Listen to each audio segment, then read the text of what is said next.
आज बंद हो जाएगा, कल बंद हो जाएगा, कुछ नहीं पता। बहुत ज्यादा स्ट्रिक्ट रूल हो रहे हैं डीजल के लिए। मेंटेनेंस ज्यादा आती ही है डीजल इंजन की। कोई फ्यूचर हिंदुस्तान में नहीं है।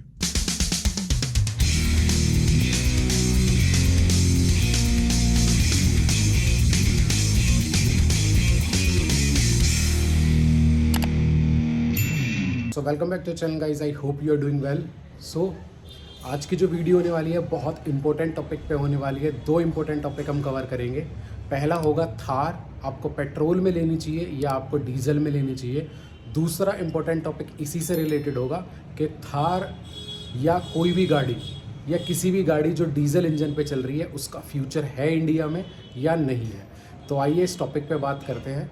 और इस टॉपिक पे बात कर रहे हैं क्योंकि थार रिलेटेड बात कर रहे हैं, तो हम बात करते हैं थार के अंदर बैठ के। तो गाइस सबसे पहले बात करते हैं हम कि आपको थार पेट्रोल में जाना चाहिए कि आपको थार डीजल पे जाना चाहिए। और इसी में आपको आंसर मिल जाएगा कि डीजल का हमारे इंडिया में फ्यूचर है भी कि नहीं है। तो मैंने बहुत लोगों को आज की डेट में, जब पहले लोग बहुत ज़्यादा डीजल इंजन की बात करते थे थार में रिलेटेड, स्पेशली थार से रिलेटेड कि यार डीजल में ज़्यादा पावर है, ये है वो, मैंने आपको पहले ही बता दिया था कि थार में ऐसा नहीं है, थार में पेट्रोल में ज़्यादा पावर है।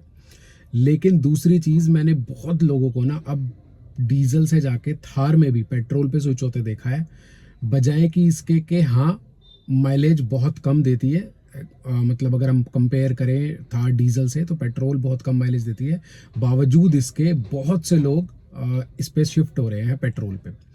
जिसका पहला एक जो मेजर कारण है वो ये है कि भाई 15 साल मिल रहे हैं उनको। अगर कोई आदमी 19 लाख रुपए, 17, 18, 19 लाख रुपए लगाने के बाद, डिपेंड के मॉडल कितना है, लेकिन फिर भी 17 से 19 के बीच का बात होती है, इस मॉडल में अगर वो इतने पैसे लगाने के बाद भी अगर वो सिर्फ 10 ही साल चला पाएगा तो मतलब ये समझ लो कि उसका क्या ही कॉस्ट आएगी और क्या ही उसे बचेगा। ये और बात है किसी के पास पैसे हैं कि नहीं है वो हम बात नहीं कर रहे। लेकिन अगर वैल्यू फॉर मनी की बात करें हम, तो आप 20 लाख रुपए लगा के 20 एक्सेसरीज वगैरह भी लोगे तो 20 लाख रुपए 10 साल चलाओगे, साल के 2 लाख रुपए की आपने गाड़ी लगाई है। साल के 2 लाख रुपए के हिसाब से कम से कम मान के चलो आपका 15-20 हज़ार रुपए के आसपास का महीने आप ऐसे ही दे रहे हो। 15,000 बाकी डीजल खर्चा, बाकी चीज़ें और है। तो कोई सेंस नहीं बनता कि 10 साल के लेने के लिए पेट्रोल लोगे तो कम से कम आपको 15 साल का ऑप्शन मिल जाएगा इसमें। तो पहला पॉइंट तो ये आ जाता है। दूसरा पॉइंट ये आता है कि डीजल की कार ना कभी भी बंद हो जाती हैं। मैं आपको एक एग्जांपल दिखाता हूँ। 2018 में BS4 चल रहा था, 2019 के आसपास में ही BS6 आया था। तो अभी मैं दिल्ली में रह रहा हूँ, तो दिल्ली में अभी इस दिवाली पे गवर्नमेंट ने बोला था कि भाई ऐसा है, जो भी BS4 की गाड़ियां हैं उनको बंद कर दो। वो कम से कम 4-5 महीने नहीं चलेंगी। अब सपोज करो, वैसे तो बोलते हैं कि भाई अब चल रही हैं उससे कोई दिक्कत नहीं है, वैसे तो बोलते हैं कि भाई ऐसा है डीजल की जो गाड़ियां हैं वो 10 साल चलेंगी। लेकिन सपोज करो किसी ने 2018 में डीजल की गाड़ी ली है, 2018 में, तो 19, 20, 21 और 22 में ही बोल दिया था। तो मतलब उसने सिर्फ गाड़ी 4 साल चलाई है, लेकिन उसको पाबंदी लग गई थी कि भाई 4 महीने नहीं चलेगी। तो गवर्नमेंट ने बोल दिया था कि BS4 चाहे वो कभी भी लिया गया हो, दिल्ली में 4 महीने दिवाली के आसपास तक बंद है। और ये बता दिया था कि कब तक बंद है ये हम बता देंगे आपको। तो भाई जिसने गाड़ी ली है 2018 में BS4 ही लेगा, वो तो 2019 में आया BS6, उसके लिए तो बंद हो गया। तो ये जो चीज़ है ना अनसर्टेनिटी के, कभी भी बंद हो सकता है, कोई चांस ही नहीं है कि मतलब आपको लगे कि आज बंद हो जाएगा, कल बंद हो जाएगा, कुछ नहीं पता। बहुत ज़्यादा स्ट्रिक्ट रूल हो रहे हैं डीजल के लिए। तो गाइस दूसरी चीज़ के मैं आपको बताऊं कि अगर आप एक रिपोर्ट्स देखेंगे ना पहले की 2016-17 के आसपास की, तो उस टाइम पे आपको पता चलेगा कि जो डीजल कार का मार्केट शेयर था ना वो तकरीबन 52% था। मतलब 50% से भी ऊपर ना डीजल गाड़ियाँ ज़्यादा बिकती थी पेट्रोल के बजाय, माइलेज वगैरह देती थी इस वजह से। आज की डेट में जो डीजल कार का मार्केट शेयर है वो मात्र 18% रह गया है। क्यों? क्योंकि गवर्नमेंट की भी सख्त हिदायत है कंपनी को कि डीजल इंजन जो भी है ना आपके, वो कम कर दो, मतलब बंद कर दो। डीजल इंजन को आपको बनाओ ही मत, मतलब डीजल इंजन बनाने ही बंद कर दिए बहुत सारी कंपनियों ने गवर्नमेंट के हिसाब से। जैसे कि मैं आपको एग्जांपल देता हूँ, i20 पहले डीजल में लोग ज्यादा लेते थे, आज की डेट में i20 डीजल में बंद ही हो गई है। मारुति ब्रेजा सिर्फ और सिर्फ डीजल में आई थी, आज की डेट में डीजल बंद, पेट्रोल पे है। तो जितनी भी गाड़ियां हैं ना वो सब पेट्रोल पे ज़्यादा शिफ्ट हो रही हैं। इवन मैं आपको एक एग्जांपल अपना भी देता हूँ। जब मैं गाड़ी लेने गया था तो मैंने पेट्रोल ली थी, उस टाइम पे मेरे साथ 3 गाड़ी की डिलीवरी लगी हुई थी और तीनों पेट्रोल थार थी। जबकि थार को लेके ना तो कोई भी ये नहीं सोचता कि यार मेरे को पेट्रोल लेनी चाहिए। बहुत टाइम पहले नहीं सोचते थे, अब तो बहुत लोग पेट्रोल पे जाने लगे हैं, बहुत लोग पेट्रोल पे शिफ्ट होने लगे हैं। तो कोई सेंस नहीं है डीजल गाड़ी लेने का आज की डेट में, क्योंकि कभी भी बंद हो सकता है। डीजल इंजन ही बंद हो रहे हैं आजकल, डिसकंटिन्यू हो रहे हैं। एक और चीज मैं इसमें आपको बताना चाहूंगा कि आपको थार में पेट्रोल और डीजल में से कौन सी चूज करनी चाहिए, कौन से आपको लेना चाहिए। तो यहां तक मैंने आपको बता दिया कि भाई डीजल का तो फ्यूचर नहीं है, लेकिन इसमें एक और कैच मैं आपको बताता हूं कि आपको थोड़ा माइलेज तो कम मिलेगा, लेकिन जब से ये BS 6.2 आया है ना, हल्का माइलेज तो एडवांस मिला है लोगों को। इवन मेरे को, मैं सिटी में चला रहा हूँ जहां पे कि मैंने सुना था लोगों से कि यार मतलब 7-8 का एवरेज देती है, किसी ने तो 5 ही बोल दिया था कि भाई 5 का एवरेज देती है। लेकिन बिल्कुल बम्पर टू बम्पर दिल्ली के काफी हैवी ट्रैफिक में मैंने चलाई है, मेरे को 9.5+ ही मिला है। और जैसे ही मैं इसको अभी अपने लास्ट ट्रिप वृंदावन पे लेके गया था, मेरे को 12-13 के आसपास का एवरेज मिल रहा था बहुत आराम से। जबकि वृंदावन में भी बीच में बहुत जाम था, मैं थोड़ा हाईवे पे भी चली थी, जबकि इसकी कोई पहली सर्विस भी नहीं हुई है। अभी सर्विस होगी तो बोलते हैं कि सर्विस के बाद थोड़ा बहुत और एडवांस, थोड़ा बहुत और माइलेज मिल जाता है। दूसरी चीज क्या है, आपको थार पेट्रोल में क्यों लेनी चाहिए? भाई थार पेट्रोल डीजल से सस्ती है, 1 लाख रुपया सस्ती है, तो कम से कम आपको 1 लाख रुपए कम देने हैं, प्लस दूसरी चीज आपको 15 साल मिलेंगे इसमें।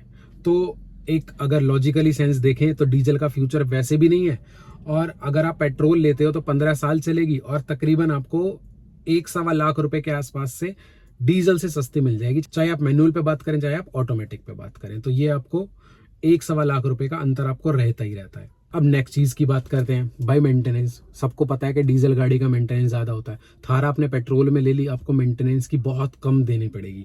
मतलब कहने को कह देते हैं कि हाँ जो नए डीजल इंजन आ रहे हैं, पहली बात तो नए डीजल इंजन अब आ ही नहीं रहे ना, अब तो बंद ही हो गए। फिर भी जो थोड़े रिफाइंड डीजल इंजन है उनको कम मेंटेनेंस की जरूरत पड़ती है, लेकिन मुकाबले पेट्रोल इंजन के डीजल इंजन को मेंटेनेंस की जरूरत ज्यादा पड़ती है। वो ऑब्वियस ही है, मतलब इसमें कोई दोराहा नहीं है, मेंटेनेंस ज्यादा आती ही है डीजल इंजन की। तो चलो फिर परफॉर्मेंस की भी बात कर लेते हैं। थार में मैं आपको पहले ही बता चुका हूँ अपनी पुरानी वीडियोस में कि भाई थार पेट्रोल में ना डीजल से ज्यादा पावर है। BHP भी इसकी 150 है, उसकी 130 है, टॉर्क भी इसका 320 है और उसका 300 है। तो पेट्रोल थार डीजल थार से ज्यादा पावरफुल है। ये तो बात हुई थी कि आपको थार डीजल पे जाना चाहिए कि पेट्रोल में। होप मैंने आपको सारी चीज़ें कवर कर दी हैं। परफॉर्मेंस वाइज पेट्रोल अच्छी है और आपका मेंटेनेंस कॉस्ट पेट्रोल की बहुत कम आती है। 15 साल आपको मिल जाते हैं, ज़्यादा आप चला पाओगे अपनी गाड़ी को। रीसेल वैल्यू उसकी, जो कि मैं सबसे इंपॉर्टेंट चीज़ बोलना भूल गया, रीसेल वैल्यू अगर आप 10 साल बाद बेचोगे तो कुछ स्टेट में ऐसा भी होने वाला है कि प्रॉपर ही 10 साल होने वाली है, कोई 15 साल किसी अदर स्टेट में डीजल नहीं रहने वाली। तो भाई रीसेल वैल्यू भी आपकी डीजल की कम है पेट्रोल के बजाय, सिर्फ थोड़ा बहुत माइलेज का अंतर आता है। अब मैं बात करता हूँ एक बहुत इंपॉर्टेंट टॉपिक पे। एक कमेटी होती है जो ETAC एक कमेटी है जिसने इंडियन गवर्नमेंट को एक रिपोर्ट दी है। वही कमेटी है जो कि BS 6 लेके आई थी, BS 6.2 लेके आई थी, जो एमिशंस जो होते हैं इनमें चेंज कराती है। फ्यूचर को देखते हुए, पेट्रोल की अवेलेबिलिटी को देखते हुए और जो हमारा पॉल्यूशन लेवल्स हैं उनको देखते हुए एक कमेटी बनाई हुई है गवर्नमेंट ने। वो कमेटी एक रिपोर्ट सबमिट करती है गवर्नमेंट को, तो बताती है कि भाई क्या क्या हमें आगे करना चाहिए। उस कमेटी ने 2070 तक ये बोला है कि हम बिल्कुल फ्री हो जाएंगे डीजल पेट्रोल वाली सारी चीज़ों से, हम प्रॉपर इलेक्ट्रिक पे आ जाने चाहिए। इलेक्ट्रिक के अलावा बाकी और ऑप्शंस भी वर्ल्ड में शुरू हो गए हैं, जैसे हाइड्रोजन भी शुरू हो गया है। हम बाकी चीज़ पे आ जाएंगे, लेकिन हाँ हमें डीजल पे और इस चीज़ पे हमें ख़त्म करना होगा, हम नहीं रह पाएंगे। अपनी डिपेंडेंसी ख़त्म करनी होगी पेट्रोल और डीजल पे। दूसरी चीज़ उन्होंने बोला है, अभी तक गवर्नमेंट ने ये नहीं बोला कि हमने ये बात मान ली है, दूसरी चीज़ उन्होंने बोला है कि 2027 मतलब कि 2027 अब से 4 साल बाद तक जितनी भी डीजल कार हैं वो बंद हो जाएंगी उन सिटीज में जिनकी पॉपुलेशन 1 मिलियन मतलब कि 10 लाख से ज्यादा है। मान के चलो दिल्ली भी, बेंगलोर भी, मुंबई भी, जिन सिटीज की पॉपुलेशन 10 लाख से ज्यादा है वहां पे 2027 के बाद डीजल गाड़ी चलेगी नहीं। इर्रेस्पेक्टिव के आपने गाड़ी कब खरीदी है, चाहे आप गाड़ी आज खरीद रहे हो, अगर गवर्नमेंट ने इस बात पे हाँ कर दी तो। लेकिन ETAC एक जो कमेटी है, इसका ट्रैक रिकॉर्ड बहुत तगड़ा है। इन्होंने BS 6.2 लेके आए हैं, BS 6 लेके आए हैं, लेकिन इनका ट्रैक रिकॉर्ड बहुत तगड़ा है। गवर्नमेंट इनकी बहुत परसेंटेज, मतलब 80 to 90% इनकी सारी बातें मान लेती है। तो अभी तक हम एज्यूम कर सकते हैं कि हाँ 2027 बंद हो जाएगा, लेकिन हो सकता है थोड़ा बहुत आगे पीछे रहे, लेकिन ऐसा नहीं हो सकता कि गवर्नमेंट इनकी बात को बिल्कुल नकार दे, नहीं जी हम नहीं मानते, क्योंकि ये कमेटी बहुत ज़्यादा ग्राउंड लेवल पर रिसर्च करके और सारी चीज़ करके गवर्नमेंट के सामने अपनी रिपोर्ट पेश करती है। इसी रिपोर्ट में यही बताया गया कि 2027 तक हम बंद कर देंगे, 2035 तक हम पेट्रोल पे भी और डीजल पे भी डिपेंडेंसी अपनी ख़त्म कर देंगे। हम ज़्यादातर इलेक्ट्रिक्स पे आएंगे, इलेक्ट्रिक व्हीकल हो, चाहे वो 4 व्हीलर हो, चाहे वो 2 व्हीलर हो, चाहे वो 3 व्हीलर हो। तो एक ये भी मेजर कारण है कि आप भाई अभी इस टाइम पे थार की बात तो छोड़ दो, आप कोई भी गाड़ी डीजल पे मत जाओ, थोड़ा रिस्क हो जाएगा आपको। अगर आपकी हार्ड एंड मनी, आपके पास पैसा बहुत है तो कोई दिक्कत नहीं है भाई। बहुत से लोग हैं पैसा फालतू होता है, फालतू नहीं, जिसके पास एक्स्ट्रा पैसा है ठीक है भाई, बेच देंगे चलेगी जब तक चलेगी। लेकिन अगर एक सोचने समझने वाली बात होगी, अगर आप बिल्कुल दिमाग से सोचेंगे, तो भाई आज की डेट में मैं तो आपको रिकमेंड करूंगा आप बिल्कुल मत लो जो डीजल की गाड़ी है, चाहे वो थार हो चाहे कोई भी हो। तो थार के मैंने आपको ये मेजर पॉइंट बताए। पहला पॉइंट, परफॉर्मेंस वाइज भी पेट्रोल अच्छा है। दूसरा पॉइंट, रीसेल वैल्यू इसकी बहुत अच्छी है। तीसरी चीज़, 15 साल चलेगी। चौथी चीज़, इसका मेंटेनेंस भी कम है। ये 4 चीज़ में तो पेट्रोल टॉप पे निकले गया। बस एक पॉइंट पे आ जाता है माइलेज। तो भाई थोड़ा बहुत पैसा खर्च करके माइलेज का भी क्या देखना। माइलेज की भी मैं बता देता हूँ, 6.2 आ गया नॉर्म। 6.2 नॉर्म्स के हिसाब से मैंने आपको खुद बताया मेरी गाड़ी अच्छा माइलेज दे रही है।